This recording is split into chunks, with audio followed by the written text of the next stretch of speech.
Opinions expressed on Carter's Corner are entirely independent of the opinions of Radio 89.7 FM's Wise Board, talented management and wonderful sponsors. Carter's Corner respects the right of each individual to hold and express an opinion unfettered by the shackles of political correctness and without fear of quivering in the quicksand of cancel culture. Radio is for entertainment, not censorship.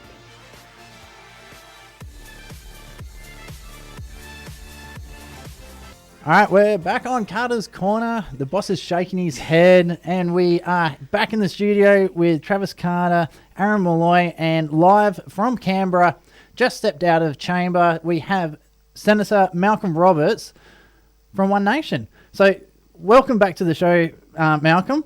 Before we went into a quick break then and a few messages, we started talking about the cash ban. So give us an update. What's going on with it? Okay, so when it was introduced into Parliament by the Liberal National Party, one of our advisors got hold of it first before anyone else. He then alerted the other crossbench senators, and they went, wow, they weren't aware of it. And they discussed it, and immediately they recognised how bad this was. And then our advisor and I reached out to the Labor Party, Stephen Jones, the shadow finance minister, and we went over to his office and had a lovely chat. And regardless of that chat, Labor abandoned its core and voted with the Liberal Party to push it through the lower house. So the cash ban bill is essentially, it bans the use of cash, that's notes, for transactions more than $10,000. And some people might say, well, $10,000, that's pretty high. But once it's in, it's easy to amend it down to $2,000 or $1,000. That's right. And the other thing is there are many negatives to that because it also had provisions in it to get rid of Bitcoin and cryptocurrency. And the other thing is, of course, in rural areas, sometimes a farmer or someone in a rural town where there's no ATM, might say to a friend, hey, when you're coming back from Perth, can you bring this for me, please? And that person buys it with a credit card, and then when they get back to the farm, they just hand over the cash. Right. Okay. So cash is really important for farmers. It's really important for many, many people. What the government did, it said that we need to get rid of cash because of we want to eliminate the black market. The reality is that the numbers just don't stack up. There are so many opportunities and such a huge amount of opportunity in dollar terms for the government to crack down on cash and black market, but it doesn't do it. As far as I'm concerned, the real black market. Yeah, go on. The real black market is beyond the government's control because it's in the form of criminals and so on. And all the criminals would do with a cash ban would be buy houses and sell houses at a cheaper rate or a more expensive rate, and that's how they would launder money and transfer the funds around. So with the cash ban, what it does is it forces you to put your money in the bank. Of course it does. Now do you see what happens when they bring in a bail-in? Yeah, So absolutely. Everyone's money is in the bank. Look, to me, this is this is George Orwell at work, as far as I'm concerned. Yeah. I think that we're going through a stage in this country where freedom of speech is basically disappearing. We're getting facial recognition everywhere we go. We're being completely monitored. It was supposed to be fiction, and it's just becoming the new norm. It's unbelievable. So just to jump in here as well, we have had a message come through on the text line, so 0418 897 897 from Neil B. The bill was pushed through the Senate on Valentine's Day 2 years ago. The government changed the order of business when only 7 or 8 senators were in the chamber, not a quorum. So that came from Neil Bill on the text line. So it was Valentine's Day they actually pushed this through. So that's just going back to the cash in. That was in 2018. That Correct. was to do with the bail-in provision, not the cash ban. Yeah, so the cash ban went through the lower house, and then there was so much flack from within the Liberal Party and within the Labor Party that Liberal and Labor both got very nervous.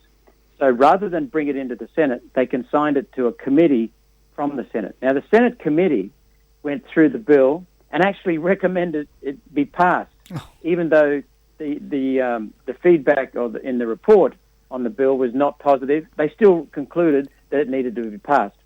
So, but it's been sitting on the Senate order of business notice paper, for months now, because they're not going to bring it in because there has been so much opposition, particularly in Victoria within the Liberal Party, that the government is very worried and Labor is very worried that their members will cross the floor and vote with the crossbench. I've got Everyone else, except for Labor and Liberal and Nationals, is voting it out. I've got a question. So they know they've got a job on their hands. But, okay, if this becomes the case and we get rid of cash, I mean, how are Labor going to branch stack?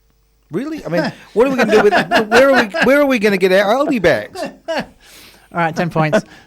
There's a third point too, and that is you know about negative interest rates. Mm-hmm. Yeah. Interest rates have plummeted in many countries around the world. They're negative, which means you pay the bank money to keep your money in the account. So Australia, banking what fees. happens then is with the cash ban, they drive everyone into the banks. Yep. They drive everyone to use bank fees for transactions. They drive everyone into paying money to keep the money, your money in the bank. And so negative interest rates, cash ban, and bail-in become the perfect trio, the trifecta, for controlling people. Oh, definitely. And putting the pressure back on people. Now, there's actually some things that everyday citizens can actually do to fight back on this one. I've just had a message come through from my producer. He has actually gone through and made a Senate, a Senate submission in regards to the risk and dangers of, first of all, the cash ban and how everything that can happen with it. So it looks like you got a bit of a fan in the studio here, Malcolm. So, yeah, the producer, Dwayne, is right on to it. Yeah, we've got lots and lots of fans. There's the Citizens Party of Australia went out, and I must give them a hat tip. They're really very, very well informed on most matters, especially financial and banking. They've got a number of thousands of members and followers. They went out and said, write in submissions to the cash ban bill. They haven't had that many submissions for a finance bill in a long, long, long time. It just flooded the government.